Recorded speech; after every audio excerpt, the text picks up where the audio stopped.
So the Strandberg Bowden Fusion 6 model, this model is made to stock, so it's not custom made. This Mobius Genova 6 string is custom made. Take everything I say with a grain of salt, knowing that this has had more attention to detail and also has a higher price point than the Strandberg. I guess the first thing I want to compare is the body. The body of the Genova has a lot of contours cut in it specifically for how guitars hug the body in a very ergonomic playing position. So the Genova, it's meant to be played with the guitar neck sort of out in front of you like this. The carve in the body, I guess for your ribs, suits that position very, very, very well. There's also a thigh contour, and this thigh contour, you can see it's cut on both sides. So one into the back of the body, and then one into the front of the body. That contour fits your thigh perfectly. Obviously there are two contours here and here around the neck for easier fret access, which honestly this guitar has great fret access. Not only because of these contours, but also this contour right here. You can see the neck is bolted on in an L fashion, and I'll get to that later when we talk about the neck profile. But the truss rod basically ends here as opposed to straight down the middle.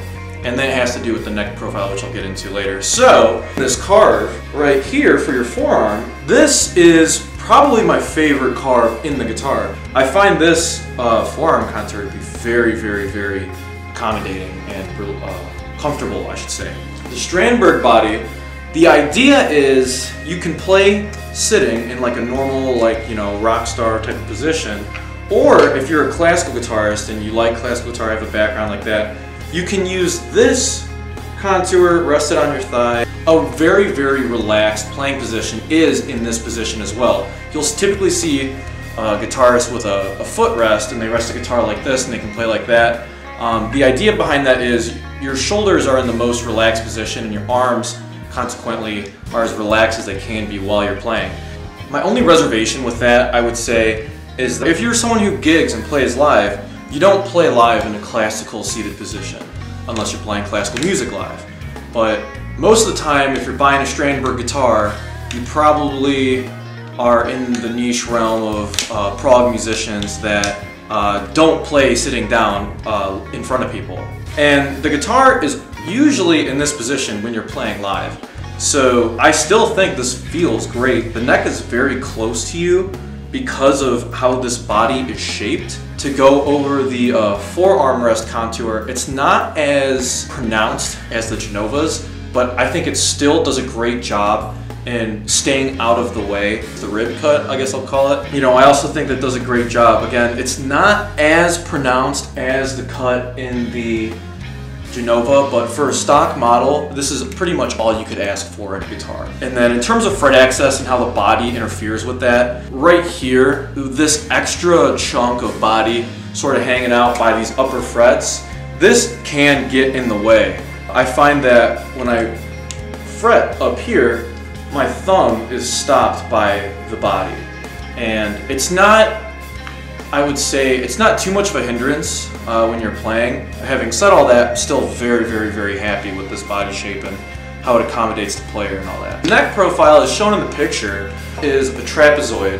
And if you were just to look at the cross-sectional area of the trapezoid, the short base, it changes position as you move down the neck. The idea is your hand is essentially always going to be in the perfect position. Honestly, feels amazing. It's kind of alien to people when they first play one, but after growing accustomed to it, it really is seamless.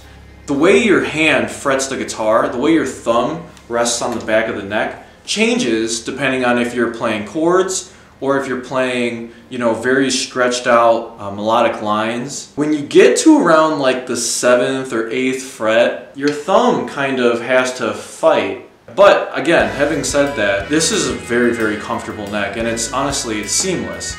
Like, I find that this neck I can play for a very, very long time and not really accumulate too much fatigue. So that's the Strandberg, and so now let's look at the Genova. So the Genova, The neck profile in the Genova, it has the same diagonal apex sort of idea that the Strandberg has, where it positions your thumb for you, so it keeps your wrist in the most relaxed position possible. But it does so with a more rounded neck, like entirely round. That issue you have at the 7th or 8th fret, where you're having to fight over the corner of the trapezoid on the Strandberg neck, why not just round that neck profile, or that idea, with that diagonal apex? The truss rod on the neck is actually, it's shifted over from the center line. That's also why it's possible that he can do a bolt-on neck with this sort of L shape. It's a diagonal truss rod that works its way down to right here. And in terms of, I should say, fatigue and wrist placement, honestly, I have never played a more comfortable guitar in my life. It seems kind of silly to talk about the headstock on a Strandberg, because obviously that was Strandberg's idea, was to get rid of the headstock. These sharp edges, or if you're playing something like BT Bam, they're always like position shifting their power chords because they don't play in a drop tuning. So a lot of times I've found this happens, specifically when I would play BT Bam stuff. I would go from, you know, some position up here, it'd slide down. My hand hitting this, like I would have like bruises on my fingers from sliding down so hard. So that is 100% the player's fault, but also if this wasn't there, that wouldn't happen.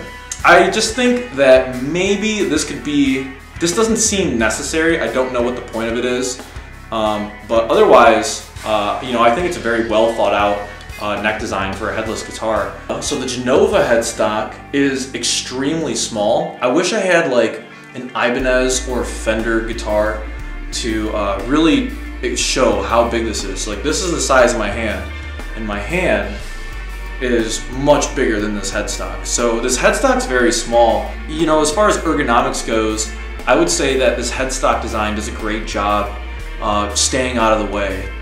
That's all you can ask for when it comes to ergonomics for the player.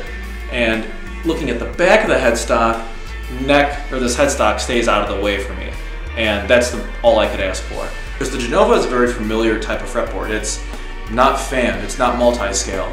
So it's just a standard fretboard. It's got gold Evo jumbo frets. The radius is a little larger, it's like 18-ish inches or something like that.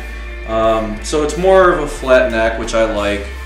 Being that the Strandberg's multi-scale, you know, the idea behind that is that, you know, when you're playing and you go up higher, your hand naturally, your arm, I should say, rotates at the elbow when you're going to reach those higher positions. So I would say that depends on the player. When I play, my shoulder rotates. My shoulder rotates, so my elbow never does. And because my elbow never does, my hand is never turning that way. So the whole fanned idea, I think on 8-string guitars it's justified because of the difference in string gauges. It's just so large on those extended range guitars. But for a 6-string guitar, I just don't really see the purpose of it. And it is a small fan. It's not very noticeable, but some shapes that I want to grab, like some chord shapes up top, are much easier to grab on the Genova or on like a Fender Strat. Those shapes are much easier to grab for me just because of my way of playing, because I tend to rotate at the shoulder. If I was rotating at the elbow, then the Strandberg would make a lot more sense for me. Pretty sure these are just jumbo stainless steel frets too. I don't know the exact company, but yeah, it plays great. We're looking at HSH pickups, a volume, a tone knob, a 5-way switch, and then Strandberg's floating tremolo system. And this is the back side of the system, so you can see 3 springs, and you tighten the springs with a screwdriver with the screws going into the body of the guitar. The way this affects ergonomics, I'd say, is this hardware setup does a great job staying out of your way. So these pickups, you know, their distance, I think, appropriately from the strings. The 5-way switch is far enough from where you're playing that you're not really gonna hit it unless it's in this neck position. If it's in the neck position, depending on what you're playing, there have been times where I accidentally knock it 1 or 2 positions down, but it's also easily accessible. So it's kind of like, take it as you will. It's easy to access, but that means it's also easy to knock out of your way or into a different position. So the bridge, it honestly feels great. You know, this is the most, I guess, diagonal part of the scale length. Having said that, like palm muting is never an issue. I would say for this, in terms of maintenance, I would say there are better systems for adjusting spring tension, which I'll talk about with the Genova, where the strings lock in up here. These string locking apparatuses, they have sharp corners. So like say if I was playing a BT Bam song and I have to like slide down here, I've literally cut my finger playing on this. I think they could have done something better, otherwise. As far as a floating trem system goes, it's the easiest floating trem system to change strings on, like as opposed to a Floyd. This Strandberg floating trem system, it's extremely easy to adjust all the saddles if you want to adjust your intonation. Tuning in general is super, super easy. I really think this is the best floating trem tuning system. I just really don't like where the strings lock into in these apparatuses. They're very sharp. So the hardware on the Genova, it's a Wilkinson tremolo bridge, 1 volume, pot, 5-way switch down here, and then HSH pickups. Your backside, you have a spring system where you adjust with an Allen wrench. Okay, so just right off the bat, this is the great. I don't understand why every floating trem system or just trem system in general doesn't have this. This makes adjusting your spring tension when you change tunings and change strings. This makes it so easy that it really just makes like what the Strandberg has in the back of the body, it makes it obsolete. This is amazing, and it absolutely is on what the Strandberg has. These pickups I found were very close to the strings, and even like hybrid picking aside, just picking in general, it was very noticeable. I was like, oh, like I'm starting to hit my pickups when I play, and like I use like jazz 3s, so I'm not using big picks either. So I didn't adjust the height of the pickups because I didn't know if that was affecting the tone of the guitar because of how close the pulls are to the strings to get a good magnetic response, yada yada yada. I've adjusted, and honestly I don't even notice them anymore.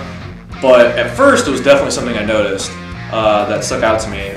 But at this point, it's not an issue whatsoever. With the volume pot, it's easy access, and you're never hitting it, when you're playing. And then the 5-way switch was actually a surprise, I would say. It's much more easily accessible on the Strandberg than it is on this Mobius. On the Mobius, it's very much so out of the way, and in fact, it's behind the trem bar. So that was something that at first I was like, oh, like I should have told Chris to do it the other way because he asked me, and it just was something I never thought of.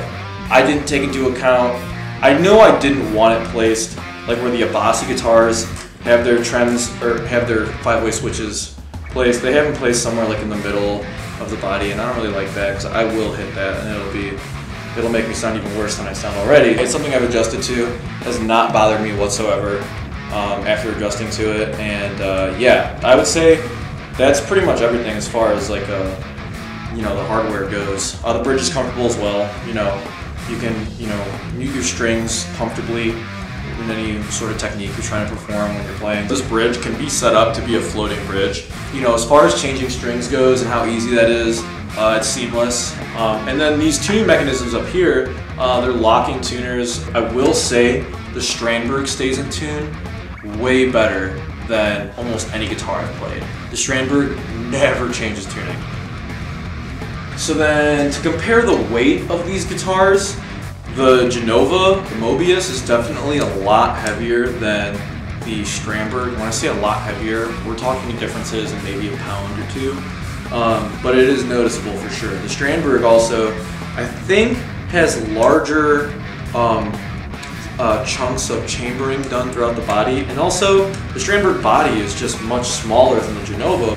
I will say this comes down to the player, but when you're playing like a heavier guitar, when you're playing live and like if you're playing like metal music, it feels like just really good to sort of, I don't know, this kind of feels like a toy. It has amazing tone, it really does.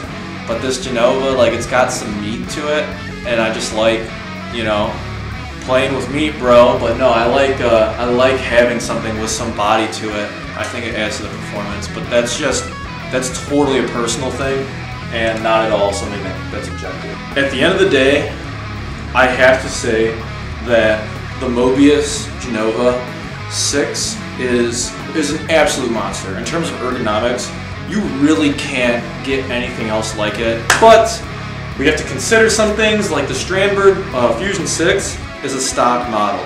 Ola's not making this with his hands. There are some people in Indonesia where this is made, but even with that being the case, this thing still is like an absolute machine.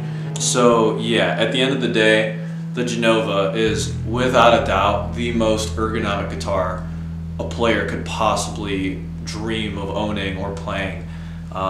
Yeah, and I'll do a video on the specs of this, a separate video just for this guitar, to really dive into it and dive into like Mobius guitars and how to order stuff like that, blah blah blah. So yeah, that's it. Thanks for watching.